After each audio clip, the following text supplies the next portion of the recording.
जब तक ये तत्व ज्ञान हमें प्राप्त नहीं हुआ था, इस दास को भी पवित्र हिंदू धर्म में जन्म होने के कारण ब्रह्मा विष्णु महेश की वो लोक वेद कहानियां सुना करते थे। इनके कोई माता पिता नहीं, अजरो अमर है, यही सर्वशक्तिमान है, ये सतिथि संहार और सृष्टि यही करते हैं। अब इनकी जीवनी हम खुद पढ़ने योग्य हुए, आपको भी पढ़ा इस प्रोजेक्टर के माध्यम से, तो अब हम ये डले नहीं ढोएंगे। हम ये भगवान जितनी शक्ति रखते हैं हम इससे परिचित हो गए, ये बुरे नहीं बताए। जैसे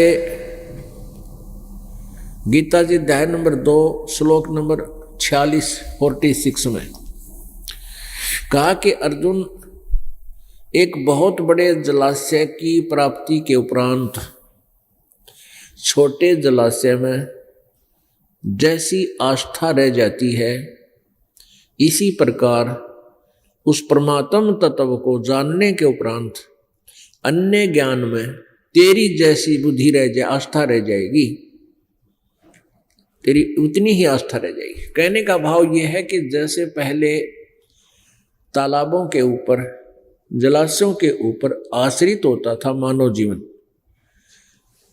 फल फ्रूट बहुत होते थे, नाना आहार करना, कोई सब्जी बो लेते थे, थोड़ी बहुत कुछ अपना खेती करते थे, तो भी इन तालाबों का ही सहयोग दिया करते थे। वर्षा समय पर हो जाया करती थी, वर्षा होती रहती, कई बार अकाल भी गिर जाते थे। तो जैसे छोटे तालाब में जिस पर आश्रित है वो व्यक्ति, एक परिवार, ऐसे 10-10, 5-5 परिवार एक तालाब के किनारे रहा करते थे, झोंपड़ी डाल डोल गए। तो ये बताना चाहे कि उस तालाब पर आश्रित व्यक्ति, किस तालाब पर कि जिसमें 1 वर्ष वर्षा ना हो तो उसका पानी सूख जा, उसमें जल नहीं रहे, और आश्रित लोग भी जल के अभाव से महाकष्ट को प्राप्त हो, मृत्यु को प्राप्त हो जाती है।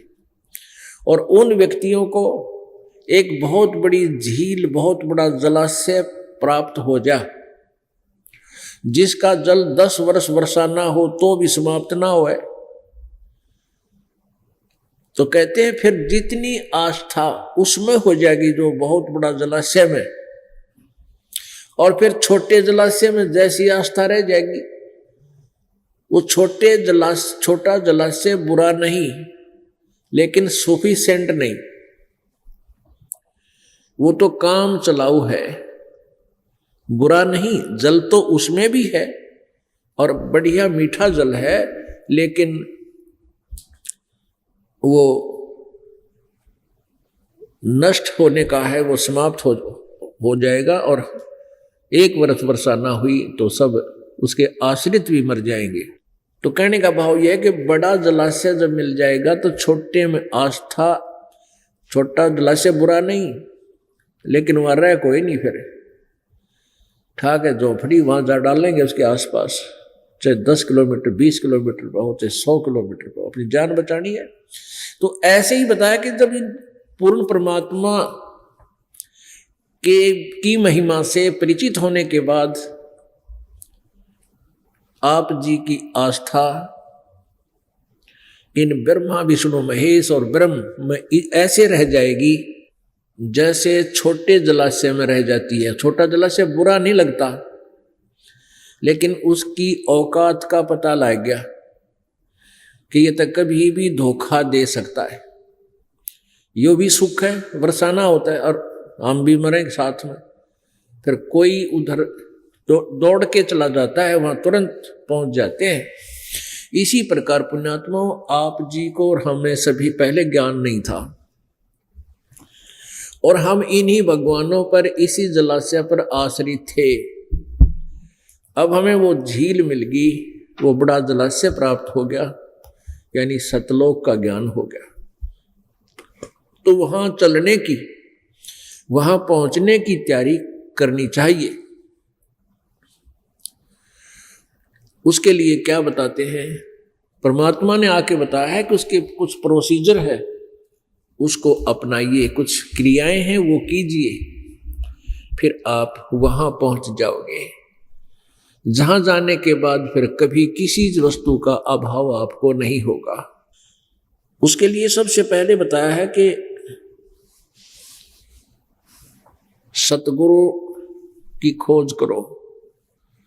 पुण्यात्मा, वैसे तो गुरु शब्द पर्याप्त है। गुरु गुरु वो होता है जो कोई मार्गदर्शन करता है। जैसे वैसे तो गुरु जैसे कोई आम व्यक्ति है, कोई लकड़ी का गुरु है, कोई लोहे का गुरु है, कोई मटके बनाना सिखा वो गुरु है, कोई आभूषण बनाने सिखाता वो गुरु है, कोई अक्षर ज्ञान कराते हैं टीचर वो गुरु हैं। और प्रारंभ में माता पिता भी गुरु होते हैं, बच्चे को उठना बैठना खिलाना चलना बोलना सिखाते हैं। लेकिन हम जिस गुरु के बारे में बात कर रहे हैं वो आध्यात्मिक गुरु, गुरु अर्थ टीचर। तो गुरु शब्द बहुत होता है ये समझाने के लिए कि गुरु क्या ज्ञान देते हैं, लेकिन ये नकली गुरु अधिक हो जाने के कारण यहां सतगुरु शब्द बनाना लिखना पड़ा, उसके साथ सत लगाना पड़ा। सत माने सच्चा, सच्चा गुरु, सद्गुरु। तो सद्गुरु जब मिले, सबसे पहले हमने सद्गुरु की खोज करनी पड़ेगी। और सतगुरु सोए जो सत शब्द बतावे, सतगुरु सोए सत नाम बतावे, और गुरु कछु काम न आवे। सदगुरु वही है जो सतनाम देता है। ये बहुत से कबीर पंथी भी सतनाम देते हैं। वो क्या बताते हैं, सतनाम सतनाम जप लो। ऐसे नहीं, सतनाम कोई जाप नहीं है करने का। सतनाम का अर्थ है सच्चे नाम। वो सच्चा नाम 2 अक्षर का होता है, जिसमें एक ओम अक्षर है और एक सांकेतिक है। वो ये दास बताओगा उपदेशी को। गीता जी अध्याय नंबर 17 के श्लोक नंबर 23 में पूर्ण परमात्मा की प्राप्ति का विधान बताया है। ओम तत्सत इति निर्देश है ब्रह्मण त्रिविध समर्थ ब्राह्मणा तेन विदा विहिता च पुरा। कहते हैं उस सच्चिदानंद घन ब्रह्म की प्राप्ति का, उस सतलोक को प्राप्त करने का गीता जी अध्याय नंबर 15 के श्लोक नंबर 4 में कहा कि तत्वदर्शी संत की प्राप्ति के उपरांत इस उलझी हुई गुत्थी को तत्व ज्ञान रूपी शस्त्र से काटकर उसके पश्चात परमेश्वर के उस परम पद की खोज करनी चाहिए, जहां जाने के बाद ये प्राणी फिर लौटकर संसार में कभी नहीं आता। अर्थात जन्म मृत्यु के इस दीर्घ रोग से सदा के लिए मुक्त हो जाता है। और जिस परमेश्वर ने संसार रूपी वृक्ष की रचना की, अर्थात पूरे सब ब्रह्मांडों की जिसने रचना की, वो कुल मालिक सृजनहार है। और मैं भी, यानी गीता ज्ञानदाता कहता है कि मैं भी उसी की शरण में हूं। इस प्रकार ध्यान करो, उसी की पूजा करो। तो उसकी पाने के लिए, उस सतलोक में जाने के लिए, उस परम पद को प्राप्त करने के लिए कि जहां फिर जन्म मृत्यु कभी नहीं होती, उसके लिए यहां बताया है 70वें अध्याय के 23वें श्लोक में कि उस सच्चिदानंद घन ब्रह्म का, उसकी प्राप्ति का केवल ओम तत्सत, यह 3 मंत्र के जाप का और 3 विधि से जाप करने का निर्देश है। निर्देश माने फाइनल फैसला। अब जो सदग्रंथ बोलने वाला ब्रह्म कह रहा है कि ये निर्देश है, ये मेरा ऑर्डर है, नथिंग एल्स। तो उसमें ओम तो सीधा ही बोल दिया ब्रह्म का है, और तत् ये सांकेतिक है, ये परब्रह्म का है, अक्षर पुरुष का। और इसमें एक तत्व जो ये गुप्त है, सांकेतिक, ये दास बताएगा। तो उस दोनों के मिल जाने से वो सतनाम बनता है। तो यहां बताया है। और फिर सत शब्द जिसको सार नाम भी कहते हैं। तो यहां ओम तत् ये दो मिलकर सतनाम बन जाता है। तत् सांकेतिक है और सत ये सार नाम की तरफ संकेत है। तो ऐसे ये तीनों मंत्रों का जाप 3 ही प्रकार से होता है, ये दास आपको बताएगा। और जिनको प्राप्त हो चुका है उनको भी मालूम है। तो यहां कहते हैं गुरु सोए सतनाम बतावे और गुरु कोई काम न आवे। अन्य जो गुरु है वो केवल संसार की क्रियाओं को ही हमें समझा पाते हैं और केवल एक रोजी रोटी तक ही सीमित हम रह जाते हैं। जो गुरु है, सदगुरु वही है जो सच्चा नाम बतावे। और अन्य गुरु जो भक्ति मार्ग के भी जो अन्य गुरु हैं, नकली हैं, झूठे गलत मंत्र देते हैं, गलत ज्ञान रखते हैं, समझाते हैं, तो वो गुरु हमारे काम नहीं आवे। इसलिए सदगुरु शब्द का प्रयोग करना पड़ा, जो सच्चा गुरु। तो परमात्मा पाने के लिए सच्चे गुरु की तलाश करनी चाहिए। पुण्यात्माओं,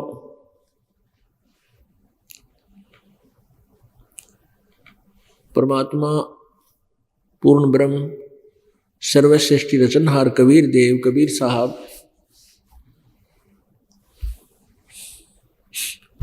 ये अपनी प्यारी आत्माओं को यथार्थ ज्ञान कराने के लिए स्वयं ही सतलोक से, अमरलोक से चल कर आते हैं, जहां इनका निज स्थान है। और यहां आकर के उस तत्व ज्ञान को हमें बताते हैं। तो उसमें क्या बताते हैं? एक समय परमात्मा कबीर जी आज से 600 वर्ष पहले, लगभग 600 वर्ष पहले, सन 1398 से सन 1518 तक 120 वर्ष इस धरातल पर एक जनसाधारण की भूमिका करके, एक तत्वदर्शी संत की भूमिका करते हुए और अपने एक तत्वदर्शी संत की भूमिका, एक अच्छे शिष्य में क्या गुण होने चाहिए और एक अच्छे भक्त में कितनी आस्था हो भगवान में और कितना विश्वास हो और कैसी उसकी रहनी हो, कैसे उसका जो है ना दिनचर्या हो, इसका एक प्रैक्टिकल रूप प्रत्येक युग में वो करके जाते हैं। एक जनसाधारण जैसी भूमिका करते हैं, अपने कर कमलों से निर्वाह करके अपना गुजारा करते हुए भक्ति भी करते हुए नजर आते हैं। वो तो परमात्मा होते हैं, लेकिन हमारे लिए उदाहरण देते हैं कि ऐसी साधना करने से तुम पार होगे। तो ऐसी लीला वो करने के लिए आए हुए थे। और एक जुलाहे का कार्य करने से, ताना कपड़ा बुनने के कारण, जुलाहे का कार्य करने के कारण वो जुलाहा कहलाए। वो परमात्मा सहशरीर आए थे, किसी मां से जन्म नहीं लिया था। काशी शहर जिसको बनारस भी बोलते हैं, उस काशी शहर के अंदर एक लहर तारा नामक तालाब है, आज भी विद्यमान है। उसमें तो और ज्यादा वो अपने यथार्थ रूप में था। उसमें कमल के फूल खिले हुए थे। परमात्मा सतलोक से आए, एक शिशु रूप धारण किया और कमल के फूल पर विराजमान हो गए। इनके प्रत्यक्ष दृष्टा एक अष्टानंद नाम के ऋषि हैं और नीरू नीमा नामक एक जुलाहा दंपति उनको उठा ले गया परमात्मा बालक रूप में। वो निसंतान थे और परमात्मा की परवरिश की लीला एक जुलाहे के घर हुई। फिर बड़े होकर के उसी जुलाहे के कार्य को करने लगे, जिस कारण से जुलाहा कहलाए। उनके कोई माता पिता नहीं है। तो जब परमात्मा यहाँ आए हुए थे 120 वर्ष तक रहे, बड़े हुए। जो 5 वर्ष की आयु में ही उन्होंने बड़े बड़े विद्वानों के छक्के छुड़ा दिए थे। किसी के पास जवाब नहीं था। परमात्मा प्रश्न किया करते थे, कौन ब्रह्मा का पिता है, कौन विष्णु की माँ और शंकर का दादा कौन है, मंडलेश्वर दे बता। जिसके पास भी जाते थे कि हे ब्राह्मण, हे ऋषि, ये प्रश्न उत्तर दो। वो कहा करते थे इनके कोई माता पिता नहीं है, तो अजरो अमर है, सर्वेश्वर है, महेश्वर है, और ये सारी सृष्टि की यही करता है, यही सतिथि सृष्टि करता, यही सतिथि करता, ये संहार करता। लेकिन परमात्मा बताया करते थे, नहीं, आप गलत ज्ञान दे रहे हो, तुम अपने ही सदग्रंथों से परिचित नहीं हो। उस समय परमात्मा की, परमेश्वर कबीर जी की वाणी को किसी ने विश्वास नहीं किया, नहीं समझा। और वही वाणी 600 वर्ष पहले लिखी हुई आज आपके समक्ष और बता रहे हैं। और हमारे सदग्रंथ जिनको हम सच्चे ग्रंथ मानते थे, जैसे पुराण, पवित्र 18 पुराण, पवित्र श्रीमद् भगवत गीता, पवित्र 4 वेद, ये उस परमेश्वर कबीर जी का ही गुणगान करते हैं। और ब्रह्मा विष्णु महेश की यथार्थ जीवनी से वो परिचित करा रहे हैं कि इनका जन्म मृत्यु होता है, दुर्गा इनकी माता है, ज्योति निरंजन इनका पिता, ये काल रूपी भगवान ब्रह्म। तो पुण्यात्माओं, परमात्मा जगह जगह जाकर सत्संग किया करते थे और यही विचार व्यक्त करते थे कि परमात्मा पाने के लिए सबसे पहले गुरु जी की आवश्यकता है। पहले तो ये डिफरेंस बताते थे कि तुम जिन भगवानों का जाप करते हो, भक्ति करते हो, वो केवल तुम्हें वर्क डन ही देते हैं, जैसा तुम करोगे वैसा ही देंगे। इसमें अगर आपके भाग्य में कोई दुख है, उसमें कोई परिवर्तन आपके ब्रह्मा विष्णु महेश नहीं कर सकते।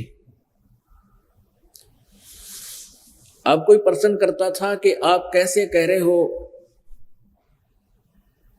कबीर जी को कहा करते थे परमेश्वर को कि तुम ये कैसे बात कह रहे हो कि ब्रह्मा विष्णु महेश कुछ नहीं कर सकते।